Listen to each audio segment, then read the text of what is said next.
Absent for your mama, ha, mama, qua, bebrasso, so, mammy, amaudo, bison, somewhere, ya bob, one way, ye bana, ye deba, some more, and some not a dosso pa. Way in your coach, you cobra, my cobata, the chakri inke, or mammy, among phone crusoa, absent for Jamon Petrapen and Patrapamagiatum, and the Akekesi and Yabia Wubiano, and we yet me a body at Yababa some war. So, here, what TV soa, absent for a higher Sompa TV. So, tear or Bononia for Mantamoa, I say, a Sompa 98.9 FM. So Bruno East Mantam de Moi, I say a Sompa 90.7 FM. Abzia and some near de Banedos on apostle die. Yera Alanko Jochra Martin and the Atugaso Bibia, Ubejra Babia Casa MP Piamanu Kono, or Momra Sweja for Puno, or more Ayinamano, no Yanu Nimnia Walker Kebia. Ora fellas kwache for su waroso akasa chesa yera Alan Kwajecha Martin so wakasado donti papano onkanantu. Na Ernesto also Vampire Casama for the Magana Gas Company. No, na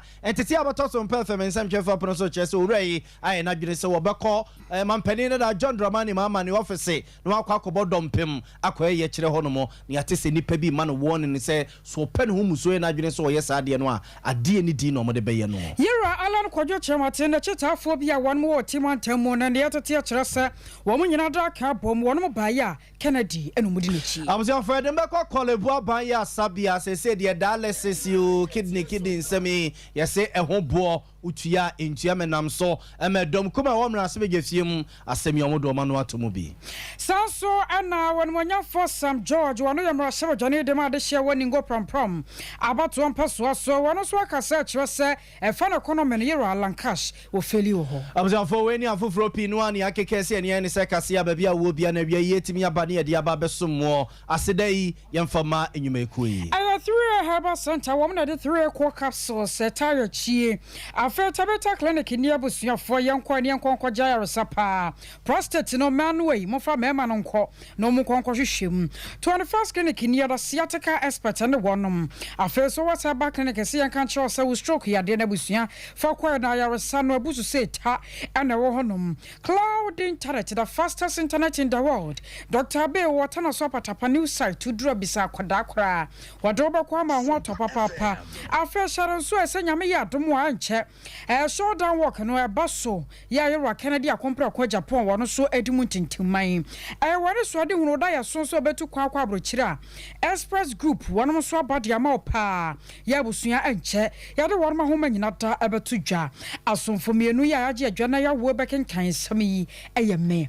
Akosia ejewa kwa die boaten mene menua. Nana ya bo malibia boga. Ensemni. Abza for yan shasi enfremfri yera Alan Kojochire Mateka ne so for no show my yemfidi nyuma ene dwede ho nsensem na tena ye papa gusu a wo kire ni nsem mo ogusu a ya okasa ne nyina eye ben na nan nie ensem dwefo nhye ma wo ye ya wo de to bedwasere de sem pipi amanyuku agya wo tempenten kwati a hesu breye samun fifre se na daje ete ye no sese de oso ne amanyuku ro to nkwanta wo ma paya okose kontenkro akwakope mampede adwana atena so na nipa pinu na akasa de afa ho wo mo maka nsem a anye ori de omo so ma kabidi amano omo se ni nkran se okopa no hyase ekono na ompem konenim onhwe nko kan se nkunimdie ebeko ede amano na womo a oma ka kansem bia yera Alan Kojochire Martin anye ne de no oguso a woyi sa nkrofo na no a ene wode atogase obi bia obetena baabi na wakwako dwananum sa na na montu a watuo no NPP amanyokomra asejafo ni nyina apono a womo ene ne nyadwene no ya no wonim ne wo keke bia busianfo emra na yera Alan Kojochire Martin epe president die ewo NPP amanyoko ne dim no yenya NPP mrasejafo bi no mo a womo eyi womo animu pa ene echi no womo yi ne ntrodo ne ntri asaso echi no womo yi mu a eton papa yi ere kire twa ne yesi ayine fo NPP amanyoko no mo se be no mbenya no mugidie ere tumi amano no him franka baba ede ama NPP amanyoko ne nso ankose ne owura no esi epe no ne ba se owura ne se wate no ho no kwasa content kro no nka me akwati se MPP mraso jafo edodo no a ba bonte ba kum yenu miensa cheso owura no wo mo ene ne enya adwene so wote ne ho a ene eja omu hira no kusekuse wonko de mom so mbe di na chi de enya de omu di na chi omu de wo sono na chi a na omo ebetena MPP amanyokonum ne ye wo omo toye emu a ne ye twa omu mfuruma ebo omo sutena mu nto mekoso atenam no mo asom se NPP amanyoko no ema na so mbe di na chi pa de na enye ade a ebesie na yewura alankodwo kyerematen wo kasa de afa ho no wo kyere se sansam na amanfo ekeka no kyese otia na kyese ahene twe omo ke kasansam no omo ennim ne omo ekeka osisenketire eye bofre enenke ye wamuo ene ehu niema egu ni petirimu a enke nipa bi ne mu nyina gina baabi ntratra baabi enke kasansam no a wono ekeka no. They've not deserted me. Look, these are people who are representing constituents in parliament on the ticket of the MPP. Alan, I have made a decision that I want to focus on Ghana. I've said my party honorable, and nobody can dispute that. There's no dispute about that. I've moved on. I want to serve Ghana. So I don't have a problem with them. And if somebody is a parliamentarian who believes in my vision, but who is unable now to still work with me only because he represents a constituency on the ticket of the MPP, I don't think there's any problem. It's not, we shouldn't see it as desertion or anything like that. I mean, look, I actually realized right from the beginning that I should allow them, to be able to serve their constituents. Because I'm not floating a new party. I'm not floating parliamentarians. That's not what I'm seeking to do. So if they can still remain on the ticket of the MPP and win to go to parliament, why not? I won't do that. I tell you, how many are they? And how many votes do they control? I mean, let's face it. We're talking 70 million people are going to vote. So I think that the right thing to do is for them still to serve their constituents, and I'm promoting a government of national unity where people from all walks of life, rich, poor, young, old, abled, disabled, or physically challenged, people from the business community, people from media, people from academia, those who have something to offer to our country. I want us to have a united governance mechanism and structure so that in parliament you have ministers who have appointed from MPP, you have ministers who have appointed from NDC, from CPP, people who are apolitical, and I believe that they have the competence and the talent to help Ghana. They are part of my cabinet, so we think together. It's one national agenda. So the national agenda is the great transformational plan.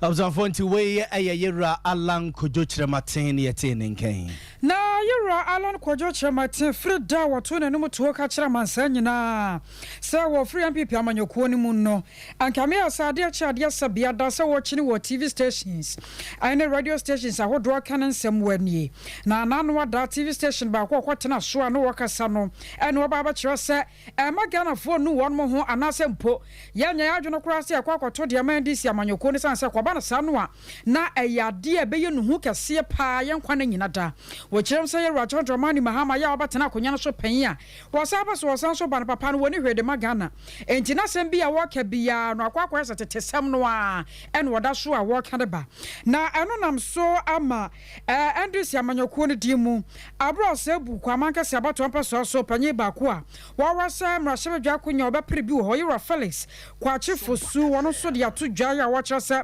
yera Alan Kojo Chirematen drum bia no no no sesere na we no kura ampo no obi a so watwe ho afiri MPP mu anka wo kasa anka kasa ma ho na so so wakasa na no asa afiri ho no asa kwabo awura mu na no afiri ho na asa asam no ka no hu ni ti no ahu ne kwon ene ba bi asam no aya no opeso de ne nam na wono akasa na no ho ya no nwanwa se amanyaku a nei wo se wafiri mu no mu kura yi umuo na asa wakasa na apeso asa de fomforo ho no ana drum bia ensem bo no mu a twetwena so kakra.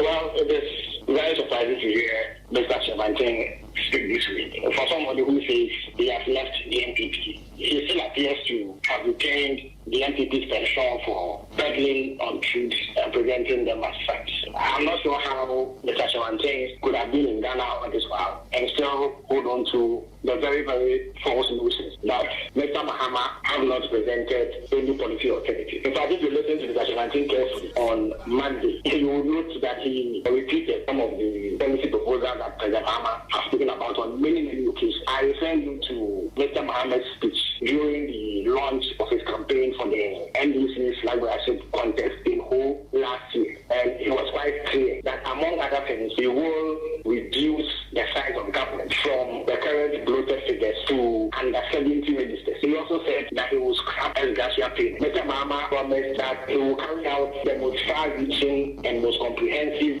governance, constitutional and institutional reforms in Ghana. Mr. Mahama has said that he would restore stability to the macroeconomy. He will tackle job creation and ensure that the economy is managed prudently, that natural resources are used in an equitable and judicious manner. This and many other things contain the various issues that Mr. Mahama has delivered. Can leave no only in that he has been speaking to the issues that matter to the people of Ghana, and that he is prepared to hit the ground running the moment he is elected and inaugurated into office as president. Well, there is a man who has been president before, and he knows the ins and outs of the presidency and how managing a country looks like, unlike Mr. Shepherd.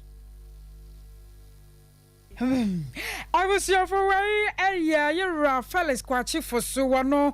I brought Sebu, Quamaka Sabat to a person, so I was Marshall Jaconia of a preview. I was off a good sword, the Mujina Yera, Lanko Jotra Martin and Saint Semia, who now call Ascent Central, about on Persuasoa. I this year Binuma or Honomo, Eddie Susie, a Basse, Yera, Alanko Jotra Martin Fria, or so a free and people man you couldn't walk on content creno, and Commodio Musus Yene say, Yes, ye Biano, and Penning for Enfanche, then Monsanye Ralan Kojo Chiramatin, Ewo MPP Amanyu Kunumu Biu, Nan Common Kawono Mum, Na Omo, Enfa, a Yera Alan Kojo Chiramatin, and I say Ebia, Yera Kennedy Japan, Soma Commu no Bumsa, Nan Commodonum, Ako 2024 elections, no, Eka Ebebwa Pa. If the winner Quako Yensu, you know, and a Wisu Quako Yensu share, it's a council union Sushano, a Bumsa Noa, and the Sushen Guru said they are, in so you know Babefra, a Bejokakra, no Omodio Mino, Ako. And way amra na some performance some for TSMO and addition was Central and a yemfinfi mantemo a dinkomo a juomunsusie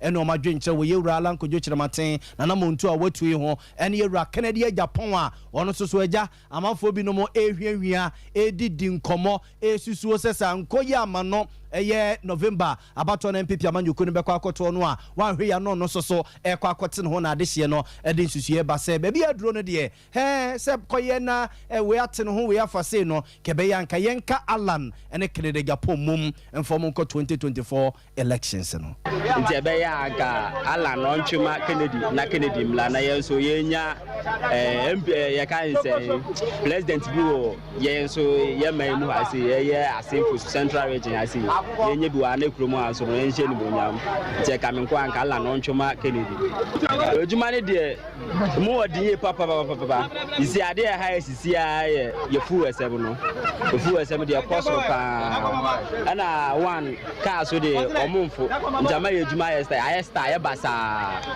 isi afita na pada meji na ha o dada de nu so ye nti maje se mitu ha na mekwa melodu na mekwa se sa he na me nti no ye petrol esem de ka me kwa anka Kennedy omda na me show ma ye na afi ye ejuma so nti me nkosoro ma ye omo ya adwin pa chese Nana Akufo-Addo no or ya di Alankashi hwamo cause Alankashi no wa blow up party nim be ble so be here abato ni Akufo-Addo ko e no kra no nka epae but Akufo-Addo say Alankashi ntwema no onu so ti ase no twema no say okọ a onu na obede obekọ afi bas say na say do mlesa obekọ na onu beba na oye ni sadia na ehia say ote no ho ha ote no ho a ebeboa pa ebeboa sin say ombesa wo ma ko atetim sa na omu kom so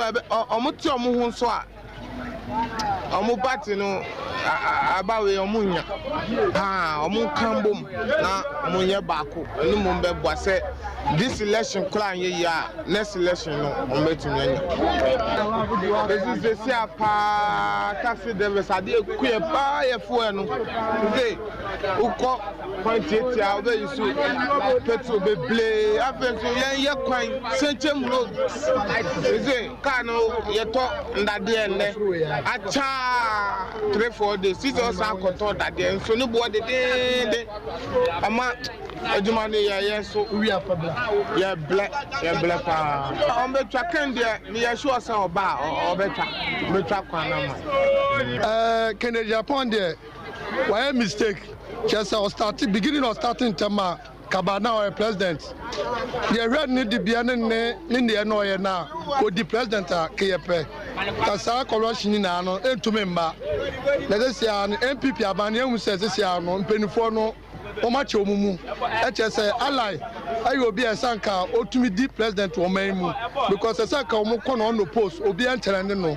Now then Penifunia and entire HSA. Ala Kufado on any contest, and no Germano. I didn't see the island so there no woman and contest now. Omuna nipa baku 10. No man ala contesting no. Emlan interesa. There's a face for some baku say taxi drivers. Ya taking the dinner Alan Comunya Baku.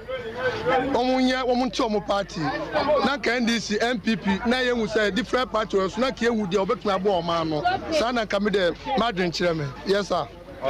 Party and Tumento, Petri and Tumento, and tax no Sunu boarding, who got insurance 6 million. Can it say so in 2 years can ye? No man, I had to me at me saying. A simple question now, Muyin, Mepisomo, Omukana, Omudemino, Omudomuntia, Bibia, Omunto Party Toshe, I have Manica, the answer I commercial says then Omun way, because who can't say, I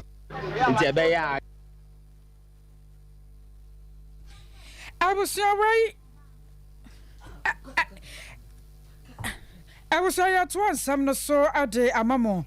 Na campaign coordinators, ya one more team antemu. Ademayera Alan Kojocha Martin, one so at the two Jaya, one more chase. Yera Alan Kojocha Martin, paying for cast, and Mr. Jabu Jabitiasi. Sabapana Frampi Pimu and on Chassa, woman me and Yam and your quarter money, and I'm swintino. One would more quack boy, Yera Kennedy, a compra at Japan. Now one more baby and you mother to me a quadiama one. While brother Shianamokasa, a would team Sompa some chop for your tree be say and no kind of fire. They are echoes of the region we know. Edinburgh Ebeba. Now the Mimiano Eka every alongside no. Mijina honorable name every civil munina Alan and Crawford on Moba, the party and team. Honorable every civil munina Eba because Senate Honorable Alan Efrimono, Obia also Gina Brame, I will bet me a boa or may a honorable Kennedy or in a depot. And in say Muno, or Casso no one who say, Omo Macano, or say pura qualities are Omolida Suna or Pura.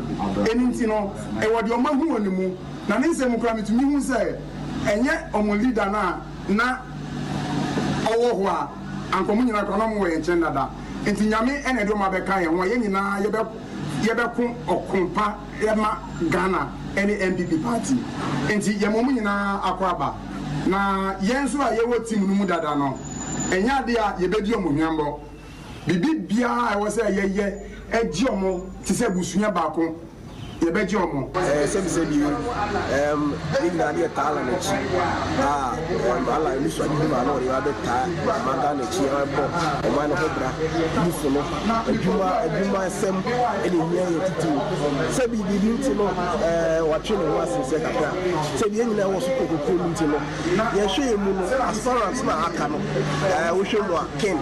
Onona, I was a young, or a kind of Ayobia, and this I do know. Honorable Candiano, difference behind him. The answer I want to say, Honorable Candiano, I want to be a fan supporting. No, Chirabino, Mrat and Mabawa. Yatima was yes, Mizaya and Abajia. They are echoes of the region we know. Edinburgh. I was aware a campaign coordinators ya one war team and Tamona, Sebrea Casaidia. One more cham say Alan Kojo Chamatis and when you will be a moa. None on Jasam and your corner going to much time in a air cordia Mayura Kennedy at Japan. I was a Vafen Wabeka and why you come on says Sompa 93.1 FM Nabusia, Masugusua a ye muti no. We a pram to Brecasie and ye de Ebrem wono. Sauti and Kawo Bono, any afomantum nemoa. I say a Sompa 98.9 FM. Sompa 98.9 FM. And I say, oh, Bruno Eastman Temnemoa, say a Techimana, say young Cransa, say a Kentampo, I say a Sompa 90.7 FM. Asanteman Temo, and then Potamunina, Sompa 93.1 FM Wadama, and a way, Prem to Brecassi, a yade air to a petitia tene, if you say a fanena, Yentoaso, na.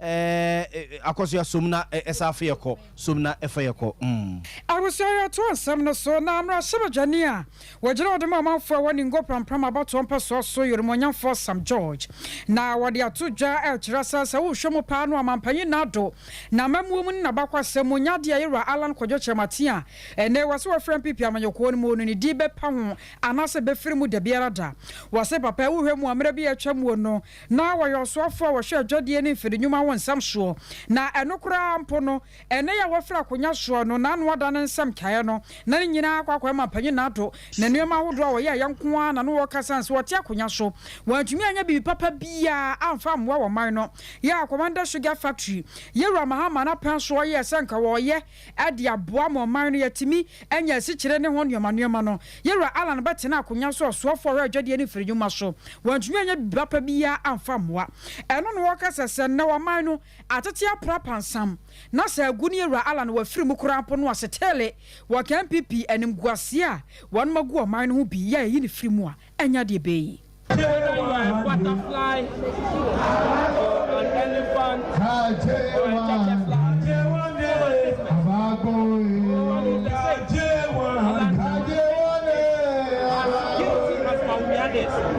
colossal failure of this economy. In this failing government for 7 years. He's not different from them.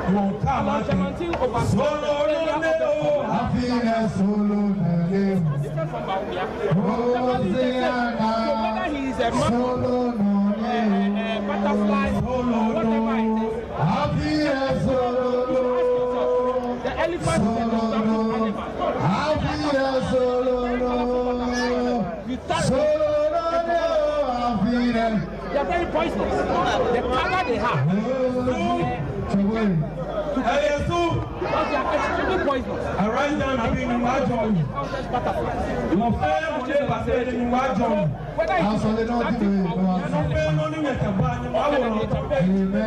Whether it is the poisonous, I was watching no sense to us which was so a mine and suit to top her. And so no to 20 Yanano ya, which the fitaya do croye, and Tiahina Chiniamapa, saying I bet you are quite genasi, a sunny bay and soon way to Guno, and we should be. Ghana is in the rain and the scandals and from the outpouring of management that we have seen under the further administration. And it is all the umbrella of the NDC that can shield this country from the mess and the colossal damage. And there is only one man who can stand away from this place of despair to a place of hope. There is only one man who has hope and inspires that when we give him the money, we know he will do it. His name is George Amadi. He's highly bidder. We have seen him.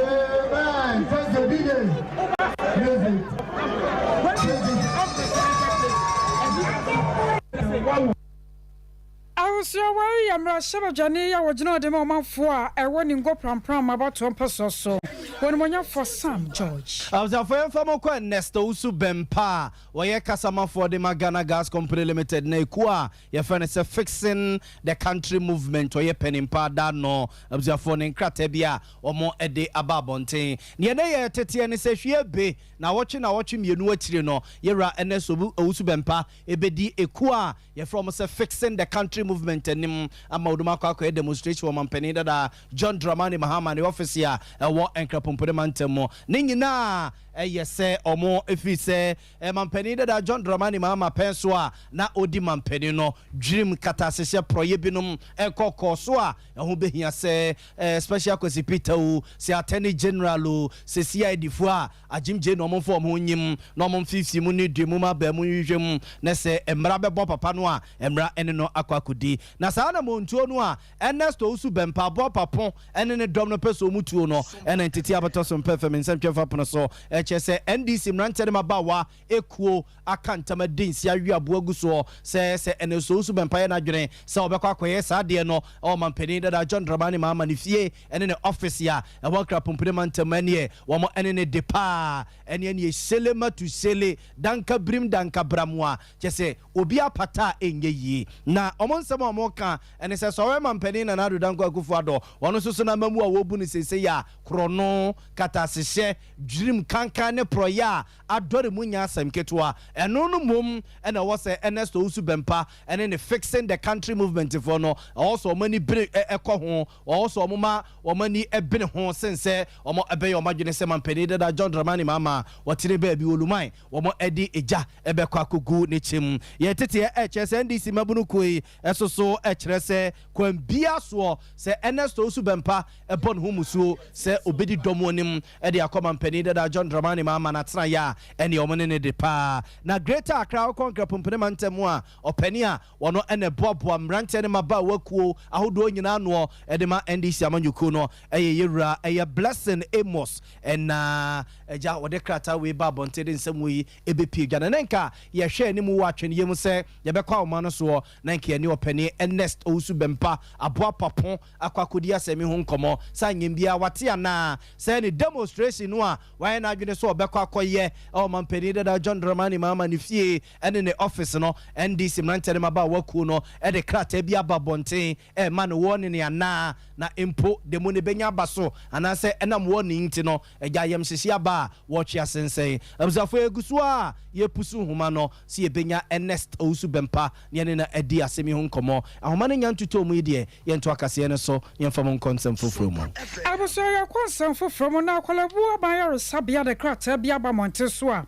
won mo chemu sarina dialysis unit sikasam ne enwon sansam bia wo mo de abafa dialysis ho se ya batum anase yantomo no eya de afei na won mo baba gia tum na won mo kira sa ho sikasam o te sey no aya na mpampi no ano ta kwamra sebadwafie na abadwakuo ani aso ya wo mo hwe apom de won sam so atena so arase eyesa won mo batum anase mpo won mo antumu enti ne nyina no de bepia from sebadwamu aba no eno na ya na mpampi no ano adokotafo no de eye adwuma na won ma hyase a won mo tete no monten so sai sa dialysis aya na mpampi no ano ya de hye no ato so no se hu sika no every 380 Ghana cedis akwa 765 Ghana cedis ya yesika kese pa ya anya sam ketwa eno na won mo kire se nya no kore na ade no kore apo na na how pinu na ya na won munya na se ya ne nyame nchade First Sky Group ya won no ewo mayi mu abomoden be se finhia nwotwenie adebra no bia no nipa ahanu ya de won mo to dialysis so no won mo hwesa sa de hye won betuatua sika bi dia ma wonom sam ye be ya sika no so betumi ate engineer no nyasa bia won matum amana kwa akogina moabo anasa bibia etesa na apanye kwankyerefo ya Kwalabu Teaching Hospital wadano eye Dr. Opokuware Ampoma wanen samkyerefo edinkomo echechemu sane asam no ankasa esitie pote. The department will make proposals for adjustments in the fees or tariffs for any particular service that is being rendered. And in this case, the dialysis unit put in a proposal for a review of fees and charges. But internally, it will go to the head of the medical department, who will then review it and then to pass on to the director of medical affairs, who reviews it and then brings it to the CEO, and then CEO tables it at the central management team. And then once we are okay with that, board also approves, and then we send it through Ministry of Health to Parliament for approval. So at each stage, this proposal undergoes review and scrutinization, because we don't have to look at it just from the department's perspective, but we also look at in terms of our client base, affordability. So we have to have this kind of wider stakeholder engagement that would then help us to settle on a price which would enable us to at least break even, recover costs, and then also not overburden our patients. As I said, jumping the gun there. And so that poster that Moses put up was rather premature because the final figure has not even been settled on yet. Because it's after the review process, we'll take it and up all the way to Parliament. Parliament also reviews and can decide to approve or to even amend it further. So that's the kind of process that we go through. So I'd like to apologize to the public for any the fear and panic that this has caused, and we are doing the needful. But it must be also said that definitely the current tariff was set a couple of years ago, and definitely we know that there's been movement in prices, and therefore and our service is not immune from those variations. So definitely there has to be a review. But as to what quantum is what is yet to be determined. Dr. Opoku Warrior Poma wano ya penye kwancho for ya Kolebu Teaching Hospital. Wadano NSA wacho nsemu ediache.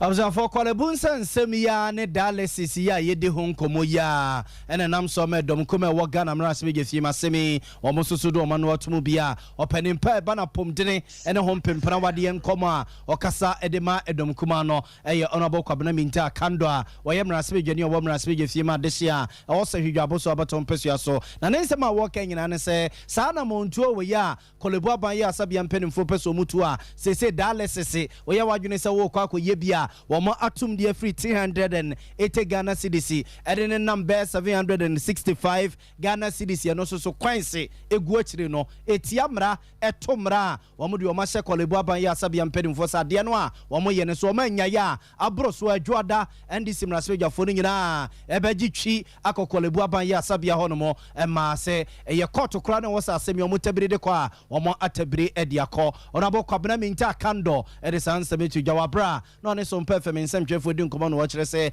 dialysis asem na ye ka ne sa no ye obi hono mo a da piada na wotwe no wanye kura no agise be mienu ansa na watimi atena se enti se oya wadwene se ne omayi mu ayi ya ho kire ewom wei oya wadwene se wutum ede akwakoje se agina mo obo sa no a na pese wukunkum nipa na se oye ne dini onabo kwabena minta akando o se fata se was we dey utum ansana what you natum and on your friend fees and charges act na it is a parliament agya to me a charges from where I sit parliament approve say yanko 765 Ghana cedis per dialysis inti the Kolebu for a no a wono maka no illegal purely illegal general na you achi because omunjai with immediate effect it is illegal and I believe and hope because my feedback say enne obi obeko obia no omo nje ne saa 765 no say nnen wotuna ye hu some yes I didn't be by Monday we will be there ye beko ho but I pray say endru ho so mbejai area for say abanya e woso when show say there's quality healthcare so abanya yen hye di amanfo eko omuwu adakam dialysis na ye ka ho asem no edum pempenso bi na se wa anya na wotwe ba ko na wotwe mienu na wotwe miensa no ma ubewu obi so wo kwa wohia dialysis no mienu ana miensa within 1 week nti say wo yan konta na so be miensa within 1 week what it means is say we betwa more than 2000 Ghana cedis a month yan konta na hade it within 1 month so you just 765 Ghana cedis na we betwa more than 9000 Ghana cedis in a month na sabe me am ye ma she badwani kra no me I can't afford that Makatia, I demand as a member of parliament. It's me for that. Nti campus the ordinary Ghanaian. And now there back one I was young when he said every public health facility in this country, no, Obotaya is when so and your profit making, quality healthcare delivery. And just other private clinics, hospitals are ABR more fast on open. And nunti and I yet tax ye jino memu nyano, ye de bo apomodin ebrano. Abza for honorable Kwabena Minta Akando Yemrasbeje ni Wamrasbeje Fima this year I was a hijabo so abaton pesua so na omana nso a eno ache no de so se ne ho kodwiri ne pa em no te se abaya hyase e de se be ye tuo eto ekwa kototo ye asabia hodo no ayaresa binom ene ayarehwe binom so ene obusa se Ghana yakwa akoduru ho no mo saa so obi yade a wowuo no a ye kwa akogye ne nkwa no se ye paracetamol nkra ne ye kwa akoto a aban de eto se so se so ekwa akoto so saa o se hadwene pa Menka so muni how, but a more how or quiet fast one, you can hide how no one. You can come to parliament, say, Abaya Jai cover, procurement cover, or the Mayano, if he name a moyety. It is a more and could be a Mayana, and who's so and no mobile, you better not near Kawasan. So now one can to be a child of war. Now the area war, and they say, a buying by now taxes are what did you for the past 6 to 7 years, a young wood or the eye. Was say, such critical healthcare deliveries being saying, obviously tax it. I didn't make us there were never been more. Now you'll be a tax exemption. Until say, Okoya, taxes are what's on it. I say it's a cry, and I say, declare it's a cry. But a buying say there be opposite. Until tiny money in Ano, and taxes in Busso.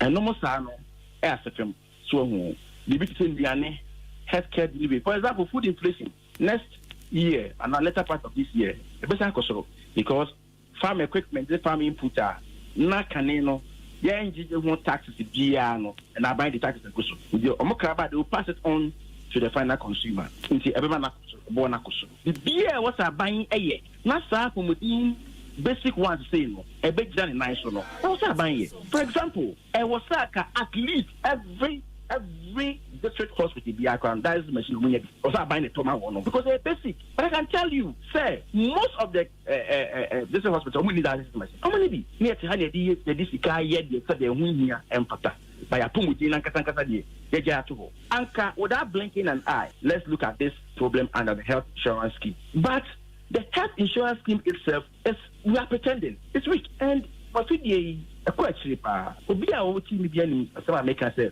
who could health insurance card the cry they could do hospital we sign out pay people know I'm saying for the co-payment. For Yamra Savage the ma this year was she jabo so about Tom Persia so bana pom den and a home pimpra what the home como or Mrasbi Fimua on a yan pimpi wakasa a de Emma Edom Kumano. I was sorry, I want some from what your mamma. Now, Nempress one University of Cape Coast. Yaba one more day, say, Bibrama Toya. We University and assess your power do at the sea one more. Woman so Edmund into my pa. Where I am conscious some and just some at the moment my Ghana son saying, University be and also my be about to me and yes, send just some more at the say. Now, Times Higher Education World University ranking. And I wonder by a Chromosa few Diana Crampono, University of Cape Coast, one more torson show a year be brema toyen nada. We universities are what one more. Makuma could do woman at Tosho and so not just a shame crying. And I'm so my vice chancellor the Masukuno, Professor Johnson Yako Bompon at the two judges away and it just some. I was the idea Sabroya fruit one year the Degu Shires and Senyan Krupo Chediampon.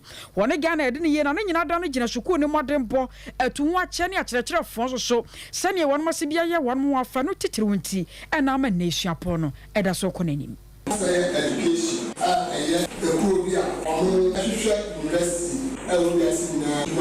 teach you any about the education, any university one amount of food.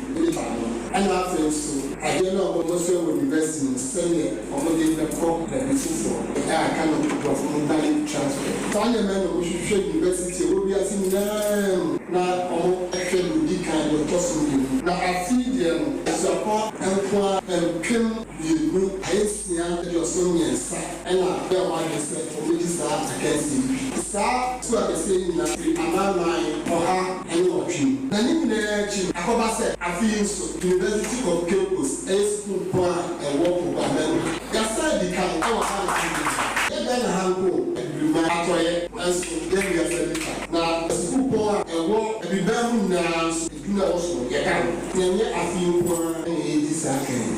2022 in the big kind, 2023 in the big kind, 2024 and the go to then say university I say organ and say Africa and na ye kesu ku a beni what they should University of Cape.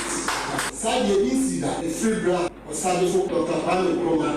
Family University be any one man you know what you did kind attract press. Community enough for. That's a start modern book and you might for University of Cape Science and getting every sign and pencil. Brand of pastor my again. No consultation say school board and say a lot of men near base of the years start over in somebody my nothing so never it's not sacred it's not a man so a one to sika so ebi na no ebe na ye ti bi atre ejuma ye yi tituni body ehwehwe ye university the cost by ejuma na ya cost ma biasi ni le university ya charge ye abode ehwehwe ejuma putin ba.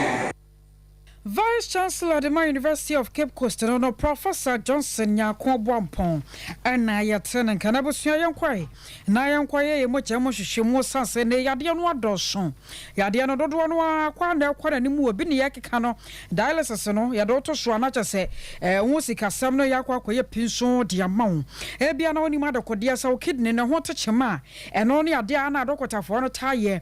Now one more day, a Boisani, a bayer, Nan Shao Droyado, so much. Mu ni paduane mu no ebetumi atwetwe bedi afiri mu eno ntina tabita clinic say wo de brane yan hwemfa mawo abusua entenase o ema yade no ndokoro wansa no akọ esanse wanhwe yi ana yade no akọ akọtua hu sika pa ya wonkwa na nyina da wontumi nsore enyina wo na aso biem eno tabita say wo de brawate no won mo hwemfa mawo won baye no nyina mu hwehwemu de ama sa kidney wo mo yemu hwehwemu liver wo baye mu hwehwemu wie kira be ma wo be ma no wade no kwasa ye no hwehwemu de ama sa de timi gina so anada bia na ese ni trase tabita clinic nkwa no won makwadere mu na onim bibi wo koda bia won ma yesi ho say prostate and diabetes no won mo ye eye screen kase pa adiama abusuante fa ho gym enyo ho amfiri mu na herbal treatment abibidro kan ana wo mo de sayade ho so for alignment won ma na won mo wo okon so Madina Fast 1 Bridge and na fei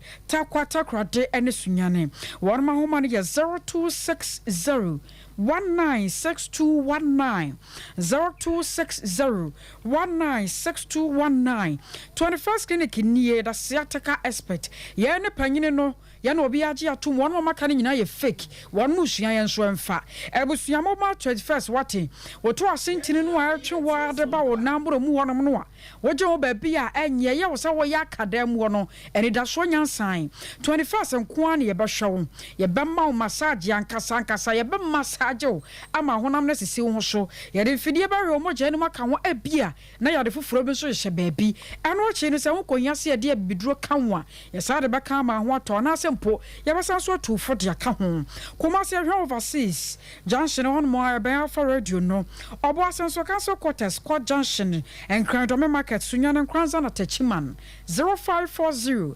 311 311 0540 311 311 3 aqua capsules ni o koko masete dro no tatahwe ebusu awaya de ka wan se sa koko na free one mo enya de wo ja na bia ni bewi ache na ayam kra se ayo ya da bi da 3 aqua capsules ye tene so na ya sore sanse won ma dwuma wodro ya won mo ye ni krom ha no esawani si aka kire kra kono ko pebi na no mo ko drugstore bia na se pharmacy bia no a wo so pe koko masete dro no eye 3 aqua capsules okwo bia ba bia ma kwakwa na ka ba da ne ha ba Mr. ba epidank ebuzu se chawo ya homa ne 0546 107 107 0546 107 107 na so wasa ba clinic nso nie stroke ya de eya che wakadem wansa na ochia wona ye chia sese wokokwa na wokwa afanfa braso wese wate ye be show kama temacho bia ne wona mebesa so abapiem eno che the fibroid ya de na ha wo ba wa wo mo ya dead ya ma obi so no wo ba kwa wo mienu no awo ne ntimi mabiem wo de koso wese nchen wo mehwa de enti a wo no emo twetwe saa na aduro bi wo ho no ma wo metumi de akan amano ayeje be ma oba no wunya no wo pe na so de ba na ade kobo wo de boy yetim kaja na wo da fom ade na jojo emani ngwase we nto hwe oba no ma biem ko so was na won mo a wate enemrem sa de no so was nti eye twam wo hwem school junction ana barakase won sa beka yen 0243 282629 0243 282629 na cloud internet ni the fastest internet in the world no ebusia cloud se an kan chiro say open internet papa ebetumi aboa na ma ho atowo a cloud internet wifi ye ba be bi dia ma CCTV camera esa hodo no nyina de be install bi digital security locks web hosting and the kaka wo your top high ye ne live fm na di hwani mu 0202 699 110 0202 699 110. Ya jina wa soni atonkrato dia kachi enedoso. Sesia Ghana hade open internet papa eye smooth eye fast bemo waye dia we bia with speed dia eye Cloud Ghana internet and phone one baby a wo share say a new site and a rural area Cloud Ghana chow internet ni tuma said demo any entertain ko na ni speed ne so de wo ne so da say jumem efie ana baby a wo here internet bia de and no ane Cloud Ghana internet sa santa memu hanko na wo dia wuni how kra Cloud Ghana nko na Ghana ha or providing internet connectivity and twitchini muntwitwensi a dem say smooth dia wodi ebia a content term so dem out say Wi-Fi and now hotspot deployment CCTV camera installation IPVT installation net surveillance digital security locks and a web hosting there Cloud Ghana internet service in Kwana and Uhamo and phone one baby a wo Cloud Ghana a chow tuma say wo dem any speed ne there as soon as so as so bimba Ghana had that simple Unya how bia you provided 24-hour support demau ye mrantie no wo frɛ ya ne adru hoda dada or how bia sane atie bia ya son no the amount what to me akoso the internet na digumedie bia wudi bia ope ya cha kwan ya top high opposite Love FM ye ne kwama rural bank na wo dan bakum frɛ Mr Internet was 0202 699 110 ana 0244 601933 ubetumi so send a mail was support@cloudghana.com. Cloud Ghana Internet. The future can't wait.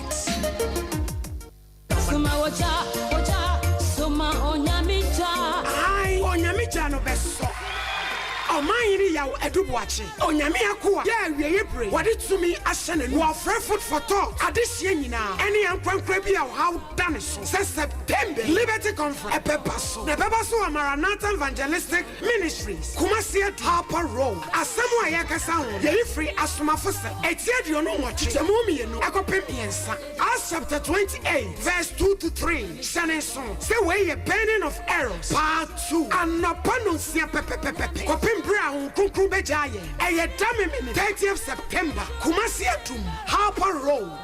Ajum to Freddy Jumtu, Betty to Media Papa, Minister Sete Champ, Yamami Mabel Archery. Any resident worshipper, Minister Kwame Jedu, Wabet Sojom, Ajijumedia Papa, and Traffic, so how be those, Amani Bedaus, or Dan Nebidaus, a really Onyamidi to me, Amani boy, or mine, Yao Edubuachi, Nasada, or Bronsamso, or Pnawbenya Pa, Esan say, Onyanko Pong, J. Brown Moonage, not soon it is a quafram, or Quadio Quadumam, Cancania or Dance, Wapay Yachu, Yamema. Edia who fed ye ebekoye fee bra Liberty Conference September edition. Oh glory hallelujah.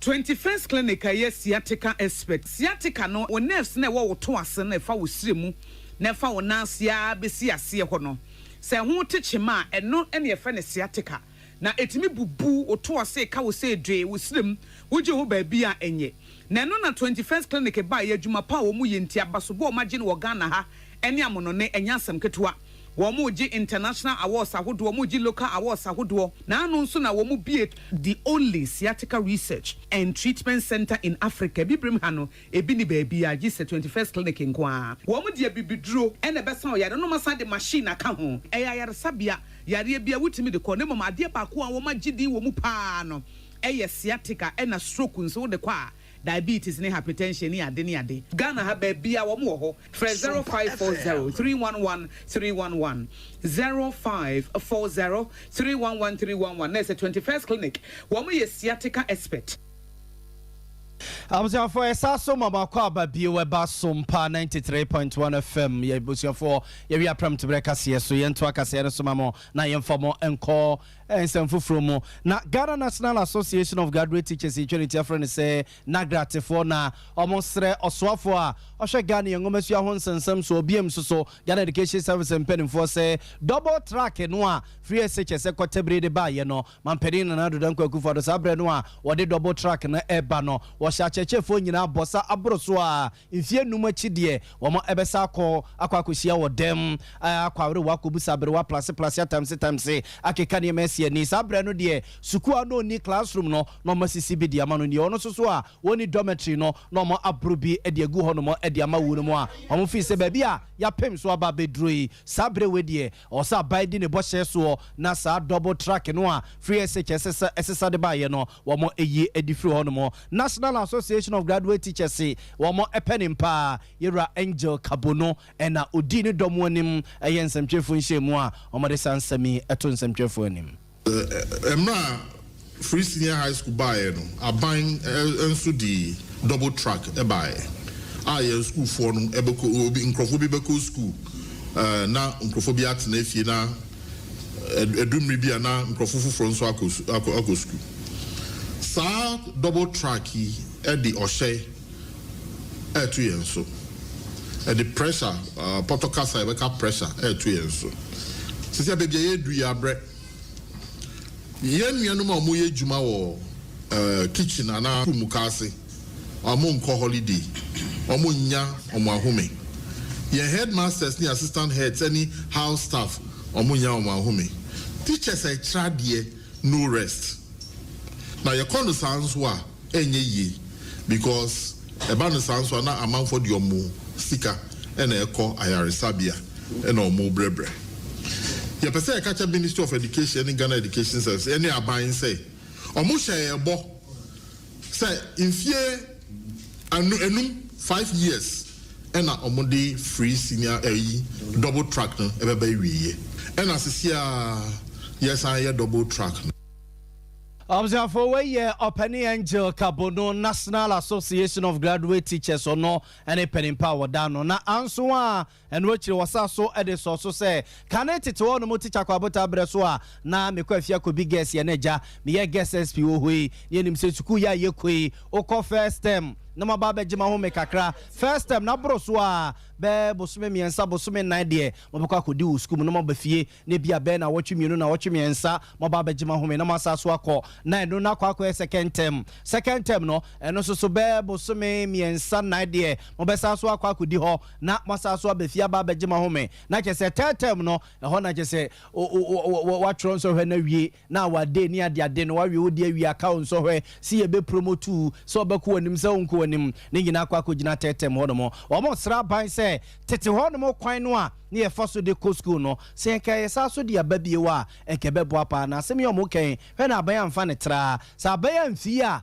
om de bedu baabi no om bre so a om be gya adwuma na gu ho no so ye bo aban kokko se kono sa na e bedru mre bi ye nso ye be take decision say ya bre ye koji ya home. Yeah, catch a buying say in catch it now 3 terms, first term, second term, third term. Mumayen call back to our 3 terms. So that teacher tried yet to say Busumi Anaya now kwaji na home kakra. Your long vacancy so eba July to around September. A honu so na teacher so akwa kwaji na home. Uji wa home a emma e she wa pomo ding. Utumi ba beye juma. Na odi abua Ghana ma say abaya antia ye sanye press conference ye be catch ye teacher for say ya do mrebi ya bre ye kwakoji Observe nti we Opening Angel Kabono president ya or that National Association of Graduate Teachers ano ene yete nenka no Abayo fota aka sembi wasote fa kwa wote wadia so yentu kwa yeye na yankwanko hwe kwase broni kroma bia na wonso de aboa yeye Express Group abusuan ya badia ma obi biada enkoda ne mpanyimfo mere wane nkokora munyina mu nsom se atwitwai na momfanye moja pade kese pa ya se wada ya sonso obeso tu kwan obeso do busuan ni bi twa suo kwase broni krom na dache wono so yeye a waba behwe obidia ene enfo ne nkire ba bia se Express Group abusuan ya ne papa no ya beje kama eni na enu ni nansa na zo ya boga na wo ba ne ye hoahoa wo se ya ebusuan kro bi te se Canada US UK Australia Germany ne de kaka ho ni nyina da ya do be kwa kama de hia no se wo do ho aba dom ye eni bo so me ne ya kire ne de na ja sa wo so to kwan ne bi na we no pese wo kosua de wo ho anase mpo pese wo kwa ye adwuma wo bo no ma scholarship bi ne wo hia anase mpo visa assistance obase ye bo ma onsa ka bia ne nyina da ya be na kama ama ho atopa wo be so de ho no mo a wase wo bebusuani bi na waburu kire me basa me kwane nche kwodi holidays bi kakra bi na wotwe mienu na msa da mani ba ha ne nyina da Express wo mo bo wo kama ama won sa to make away sika kuma bi o ana obetua hya no nsa kuma asafo labor run about enkran so Kaneshi first right one ma tama community 18 isle gon yo hota krade so nwane ana tamale bibia ne nyina ya je wa aboso 0249 000449 480249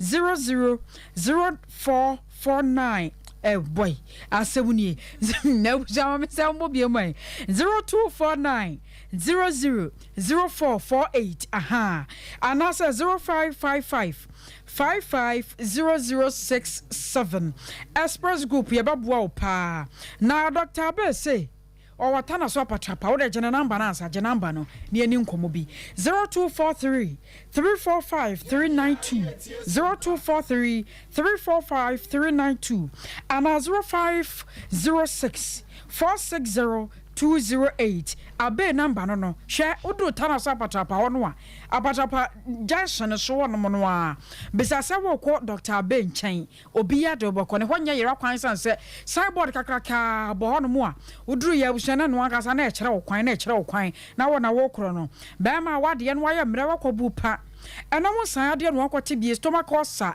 ya papa ya de wei aduane ni mu abuo ya aduane tom kurade a na bibi ya yo he ne ya de atwo ene de kaka ho anasa twere ya de na ababada wo so koko sisi ya de ene de kaka ho Dr. Abe hwetu ose sekasa kurade abusua wo ye nkyene ana wa hyerem ya se ko na wafane drone bi enkan showdown ni ye showdown walk nyame yadoma ampai a edwae nyina da te ho agum mountain so ya nantia fritira kwa katire na ye wura Canada akompra ko a Japan ya kanamani ye de achara mansan na dane dura wonso atumi ato abapa ya se ye wura Canada ni o ko mo nso mu twitwai na showdown mo fa mo nyim wo bebi ada pa sebra na so awodo ho ba gym na ba bie no ebusia t-shirt ene ne chaya krado e wo Sompa ha ya ne nyina da no be fra ho Maway na nkyeremo ya abro me de esue won so atumi age 0278 369 498 0278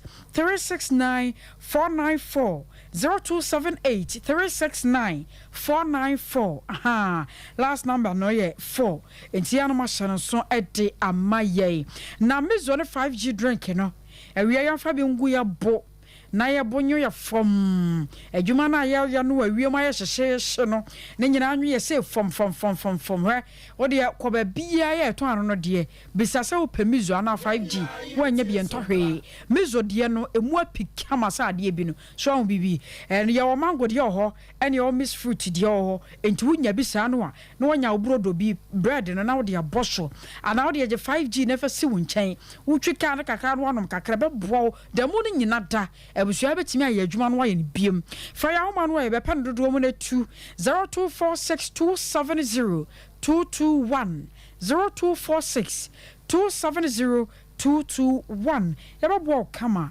ama no de no wonsa atumi akabi abzafo enfa kase ni sia ne mum adwenche yen gbebo so kakra mfama mo nana ya boache ya domopoku agyeman wose wo ka kire MPP for so muntimi break 8 na wabra ombeyi Dr. Usofri Yakoto kane a Greek minister de sinchen omo enhwese akopre no a ena omo ede ne beko 2024 elections no patriotic voices go so Hill Salasi wose MPP amanyukunu hu no se oso omo ka omo bom na omo eye adwumaden se beyo na omo ebetimi a break 8 no na oh my Ghana afana ntuma papa bi ede efra or say I am +1 today na gese nyankopon de afeba kwa ka mfie ho patriotic voices nyame inshra happy birthday so Samuel Ofori or say obusa se hwan ene Felix kwachi ofusu no na oka kire ne se mampeni da John Dramani mama penso dream ne kro no e kon so nye bini e bas sem seglemi bas branding dumso ne nyina ekoso o mampeni da John Dramani mama penso Paulus Kaswa American House American House onumwa or say aka Dr. Mahmoud Baumia Ebeba or say NPP ne de ewoni mojem Derek Aite on the say o maye ha aha ewie Nasco Fufu or say Alankash pese or de na ne political career no ebewie ye nunti ene ma ne call independent no upon Ousu Bismarck or say or hweyen and osasu tie loud and clear ewo Asante Achim to kwai and a Leviticus powers kasoa or say omaya highway na honorable Mavis Hawa Kumsin and na ohenimo say obekoswa no DMP diama this year ewo wutu and an importantamo and a Vice President Dr. Alhaji Mahmoud Bawumia or say he's the man for Ghana. Abza for yina we suna wiei and some babo no de be somre yem famunsi be de yabo amalibia boga wiemene akosia ejewa kwade boaten ya so akosom pankomo eye bula God of vengeance has won my battle for me. I'm a winner man. He has won my battle for me. I'm a winner man. Hey, into Kanisa Heba Mister. Na ye wo bu ni tot